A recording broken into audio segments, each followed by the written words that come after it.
Investigates. Well, you carry it with you all the time, but the question tonight is it safe? Tonight, 13 investigates your cell phone. It's constantly sending out radio waves, and for years there has been debate on whether that radiation can cause cancer. Some call it an urban legend. Others believe it is rock-solid truth. And now, a new study suggests there might actually be a hidden danger. Our senior investigative reporter, Bob Segall, explains what you need to know and the easy steps you can take right now to help reduce possible risk. You get that phone call in the middle of the night, and it's just a call that no parent ever wants to get. Craig and Virginia Farver say their son Richard was perfectly healthy one moment, and the next, There's the tumor. he was fighting for his life. Brain cancer is what he was diagnosed with. A glioblastoma. We said, well, what does that mean? And he said, it's the most aggressive brain cancer that there is. The tumor was removed, but Richard died 7 months later, just a week after his 29th birthday. It's horrible. We'll never be over it. No. It's a feeling Kristen Prishman can relate to. We found out on Easter that it was cancer. Her husband, Paul, was also diagnosed with glioblastoma.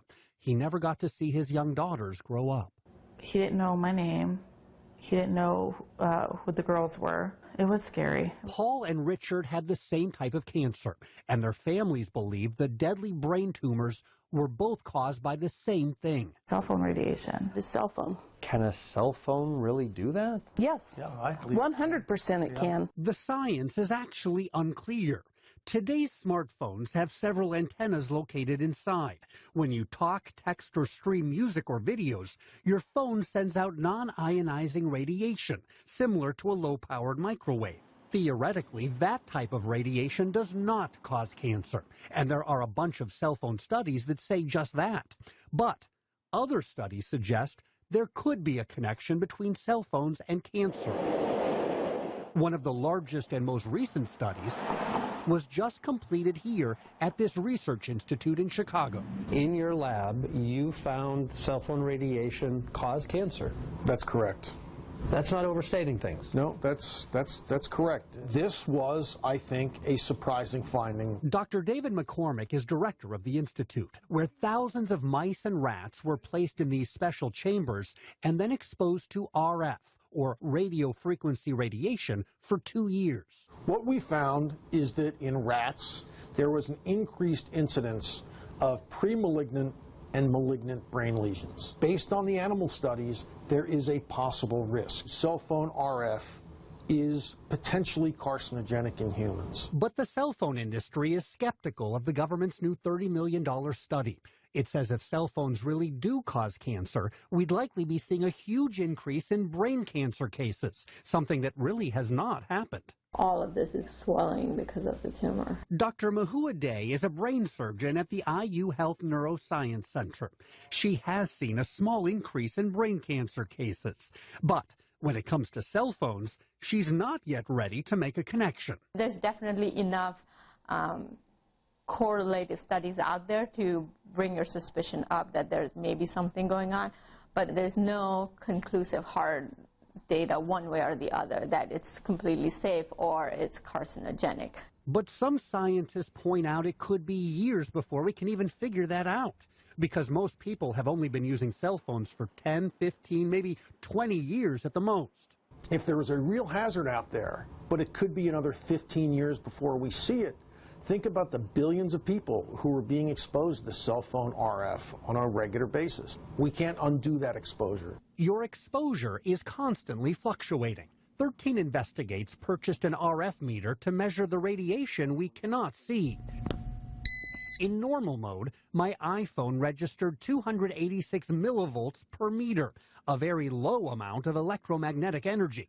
But watch what happens when I turn on the Bluetooth, Wi-Fi, and make a phone call. Now the RF radiation jumps to a high reading of nearly 6 volts per meter. Compared to 286 millivolts, that's 20 times more radiation, simply by changing how I use my phone. And distance makes a big difference too. You might not realize it, but most cell phone manufacturers warn you not to hold your cell phone too close. Those warnings are in tiny print inside your owner's manual or deep inside your phone in the legal section that you've probably never looked at. This cell phone manual advises carrying the phone at least 1 inch away from your body. To me, that is an admission that they know these things are dangerous. The Farvers say their son had no idea he might be at risk as he talked on his cell phone for 2 or 3 hours a day. Paul Prishman talked on his cell phone 3,000 to 4,000 minutes every month. I mean, 3,000 minutes a month, that's a lot. They want more awareness and more testing. In the meantime, Hello? Kristen keeps her cell phone at a distance, only talking on speakerphone. And Virginia, she doesn't use a cell phone at all. I just want to tell people you don't want to go through this. It's hard. What you don't see can hurt you. But people don't think about it. And that's the scary part. They don't even think about it.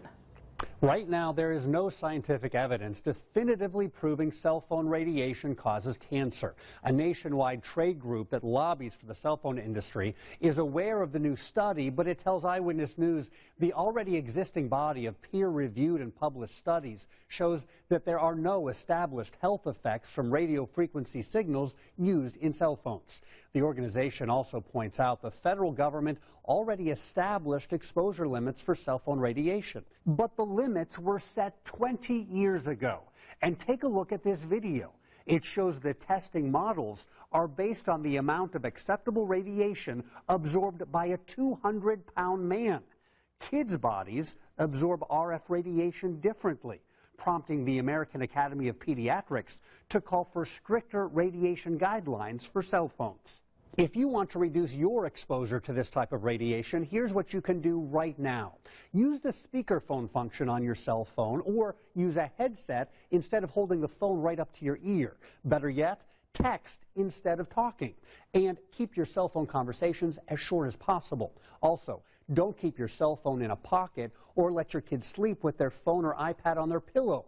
Even if you're not talking on your phone, it's still transmitting radiation if it's on and connected to a network.